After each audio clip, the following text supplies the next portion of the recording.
Prayer कीतियां भी आ जाओ ਤੁਹਾਡੇ ਸਿਰ ਤੇ ਦਸਤਾਰ ਸਜਾ ਦਈਏ। ਲੋਕ ਬਹੁਤ ਘੱਟ, ਕੋਈ ਵੀ ਨਹੀਂ ਖੜਾ ਹੋਣਾ ਮੰਗਦਾ ਸੀਗਾ ਵੀ ਦਸਤਾਰ ਸਜਾਏ। ਸੋ ਸਟ੍ਰੇਂਜ ਸੀਗਾ। then one guy says okay ਮੇਰੇ ਸਿਰ ਤੇ ਤੁਸੀਂ ਸਜਾ ਦਿਓ। ਸੋ ਆਏ ਦੁਆਲੇ ਲੋਕ ਜਿੱਦਾਂ ਇੱਥੇ ਆ ਕਿ ਨਾ ਸਾਰੀ ਕੰਗਰੀਗੇਸ਼ਨ ਆਏ ਦੁਆਲੇ ਖੜੀ ਹੋ ਗਈ। ਇੱਕ ਹੋਰ ਬੰਦਾ ਰੈਡੀ ਹੋ ਗਿਆ, 2 3 4 5 ਜਾਗ ਲੱਗ ਗਈ ਜਿੰਨੇ ਸਾਡੇ ਕੋਲ ਮਟੀਰੀਅਲ ਸੀ ਉਹ ਸਾਰਾ ਹੀ ਲੱਗ ਗਿਆ। ਸਤਿ ਸ਼੍ਰੀ ਅਕਾਲ ਜੀ, ਲਗਾਤਾਰ ਕਵਰੇਜ ਚੱਲ ਰਹੀ ਹੈ ਯੂਬਾ ਸਿਟੀ ਨਗਰ ਕੀਰਤਨ ਤੋਂ। ਆਪਣੇ ਨਾਲ ਇੱਕ ਵਾਰੀ ਫੇਰ ਲਖਵੀਰ ਸਿੰਘ ਘਾਗ ਜੀ ਤੇ ਉਹਨਾਂ ਦੇ ਪਰਿਵਾਰ ਦੇ ਫੈਮਿਲੀ ਮੈਂਬਰ ਜਿਹੜੇ ਉਹਨਾਂ ਦੀ ਵਾਈਫ ਜਿਹੜੇ ਜੁੜ ਚੁੱਕੇ ਨੇ। ਸਵਾਗਤ ਹੈ ਜੀ। ਵਾਹਿਗੁਰੂ ਜੀ ਕਾ ਖਾਲਸਾ, ਵਾਹਿਗੁਰੂ ਜੀ ਕਾ ਖਾਲਸਾ, ਵਾਹਿਗੁਰੂ ਜੀ ਕੀ ਫਤਿਹ।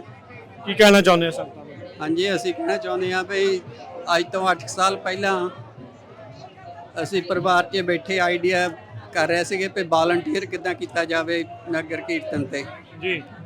ਉਸ ਸਮੇਂ ਬਹੁਤ ਸਾਰੇ ਫੂਡ ਦੇ ਬੂਥ ਲੱਗਦੇ ਸੀ, ਪਾਣੀ ਦਿੰਦੇ ਸੀ, ਲੋਕ ਸੋਡੇ ਦਿੰਦੇ ਸੀਗੇ, ਪਰ ਉਹਨਾਂ 'ਚ ਕੋਈ ਕੰਮ 'ਚ ਸਾਨੂੰ ਸੈਟਿਸਫੈਕਸ਼ਨ ਨਹੀਂ ਸੀ ਮਿਲ ਰਹੀ। ਸੋ ਫਿਰ ਅਸੀਂ ਆਈਡੀਆ ਬਣਾਇਆ ਵੀ ਅਸੀਂ ਦਸਤਾਰਾਂ ਸਜਾਈਏ ਆਪਣੇ ਲੋਕਾਂ ਦੇ ਸੀਸ ਤੇ, ਬੱਚਿਆਂ ਦੇ ਸੀਸ ਤੇ ਜੀ। ਤਾਂ ਅਸੀਂ ਉਹ ਪ੍ਰੋਗਰਾਮ ਲੈ ਕੇ ਇੱਥੇ ਆਏ। ਅਸੀਂ ਆਪਣਾ ਟਿਕਾਣਾ ਬੂਥ ਲੈ ਲਿਆ। ਤਾਂ ਜਦੋਂ ਅਸੀਂ ਆਏ ਤਾਂ ਲੋਕਾਂ ਦੇ ਮੋਰ ਬੇਸਿਕਲੀ ਪ੍ਰੇਅਰ ਕੀਤੀਆਂ ਵੀ ਆ ਜਾਓ ਤੁਹਾਡੇ ਸਿਰ ਤੇ ਦਸਤਾਰ ਸਜਾ ਦਈਏ ਜੀ।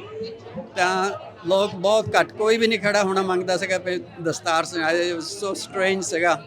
and then all at once then one guy says okay ਮੇਰੇ ਸਿਰ ਤੇ ਤੁਸੀਂ ਸਜਾ ਦਿਓ। ਸੋ ਜਦੋਂ ਅਸੀਂ ਉਹਦੇ ਸਿਰ ਤੇ ਪ੍ਰੈਕਟਿਸ ਕਰਦੇ ਸੀਗੇ ਤਾਂ ਆਏ ਦੁਆਲੇ ਲੋਕ ਜਿੱਦਾਂ ਇੱਥੇ ਆ ਕਿ ਨਾ ਸਾਰੀ ਕੰਗਰੀਗੇਸ਼ਨ ਆਏ ਦੁਆਲੇ ਖੜੀ ਹੋ ਗਈ।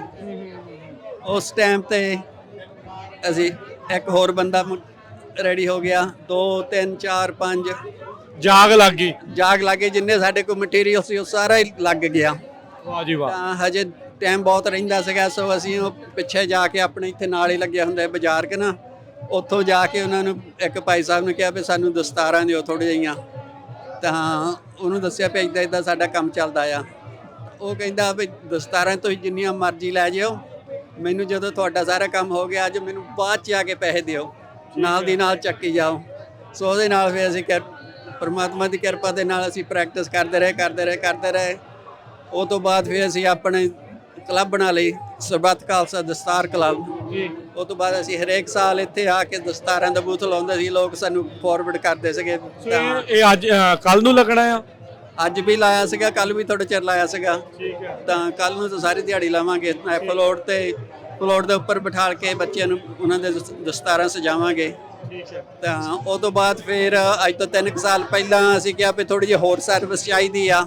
ਤਾਂ ਫਿਰ ਅਸੀਂ ਆਈਡੀਆ ਸਾਡੇ ਆਪਣੇ ਗਰੁੱਪ ਨੇ, ਅਵਤਾਰ ਸਿੰਘ, ਦਿਲਬਾਗ ਸਿੰਘ ਜੋਲ ਨੇ ਆਈਡੀਆ ਕੱਢਿਆ ਵੀ ਆਪਾਂ ਬਰੀਟੋ ਬਣਾਈਏ ਜਿਹੜੀ ਚੀਜ਼ ਕੋਈ ਟੋਟਲੀ ਡਿਫਰੈਂਟ ਹੋਵੇ ਇੱਥੇ।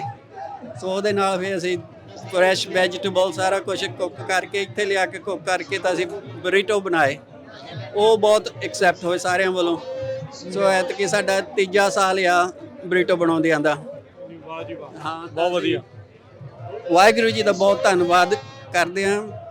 ਵਾਹਿਗੁਰੂ ਜੀ ਨੇ ਸਾਨੂੰ ਤੰਦਰੁਸਤੀ ਬਖਸ਼ੀ ਆ, ਸਿਹਤਾਂ ਦਿੱਤੀਆਂ ਆ, ਸਾਨੂੰ ਕਮਾਈ ਦਾ ਢੰਗ ਦਿੱਤਾ ਆ। ਤਾਂ ਉਹਦੇ ਨਾਲ ਅਸੀਂ ਇੱਥੇ ਆ ਕੇ ਸੇਵਾ ਕਰਨੀ ਮੰਗਦੇ ਹਾਂ ਸੰਗਤ ਦੀ। ਉਹਦੇ ਨਾਲ ਸਾਨੂੰ ਖੁਸ਼ੀ ਹੁੰਦੀ ਆ, ਸਾਨੂੰ ਪੀਸ ਆਫ ਮਾਈਂਡ ਮਿਲਦਾ ਆ। ਉਹਦੇ ਨਾਲ ਅਸੀਂ ਵਾਹਿਗੁਰੂ ਜੀ ਨਾਲ ਜੁੜਦੇ ਹਾਂ। ਬਹੁਤ ਬਹੁਤ ਥੈਂਕ ਯੂ ਜੀ।